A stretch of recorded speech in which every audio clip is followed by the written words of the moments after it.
जो vocational teacher है वहाँ पे वो ऑलरेडी काम कर रहे हैं। बट दे सेड कि वो कंपनीज को निकाल दीजिए जो मीडिएटर्स हैं बीच में से। अब जो प्रोसीजर है डिपार्टमेंट का उसी प्रोसीजर को अडॉप्ट करना पड़ेगा।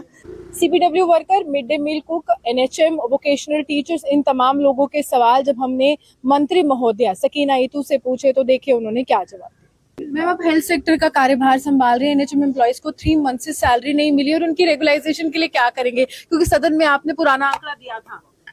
असेंबली में क्या काम, ये सवाल का जवाब हमने दिया था, अब यहाँ भी लेके आई है। एनएचएम का जहाँ तक सवाल है, ये आपको पता है, हम सब जानते हैं कि वो स्कीम जो है गवर्नमेंट ऑफ इंडिया की स्कीम है, वहाँ से उनको जो सैलरी आती है वो वहाँ से आती है। हमने कई बार लिखा है, हमने आज भी कहा है, जो इनको मिलती है सैलरी कम है। हम खुद मानते हैं कि आज इतना महंगाई का ज़माना है, हमारे हाथ में जो है कि फिर से लिखना है। जो यूनियन मिनिस्ट्री, हेल्थ मिनिस्ट्री है, उनको फिर से रिकमेंड करेंगे, ऑलरेडी किया है, फिर से कोशिश करेंगे उनसे बात करने की, ताकि इनकी सैलरी में इजाफा हो। आप एजुकेशन की भी बात कर रही थी सदन में, तब भी मैं वहां थी, आपकी हर एक तकरीर सुनी है मैंने। वोकेशनल टीचर्स के लिए कुछ कर रही है, कोई permanent job policy? Why are you smiling? There is something in your heart. नहीं वो जो वोकेशनल टीचर है वहाँ पे वो ऑलरेडी काम कर रहे हैं। बट दे सेड कि वो कंपनीज को निकाल दीजिए जो मीडिएटर्स हैं बीच में से। अब जो प्रोसीजर है डिपार्टमेंट का उसी प्रोसीजर को अडॉप्ट करना पड़ेगा।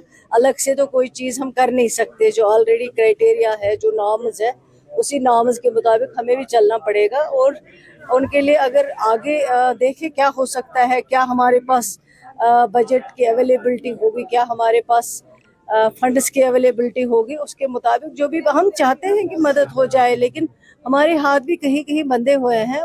सबसे बड़ी बात है फंड्स की अवेलेबिलिटी हमारे पास बहुत कम है, लेकिन फिर भी जो सरकार कर सकती है वो कर रही है। जो आगे करना होगा वो। सीपीडब्ल्यू मिड डे मील और cooks they are getting 900 rupees per month as a salary. कुछ रोड मैप है?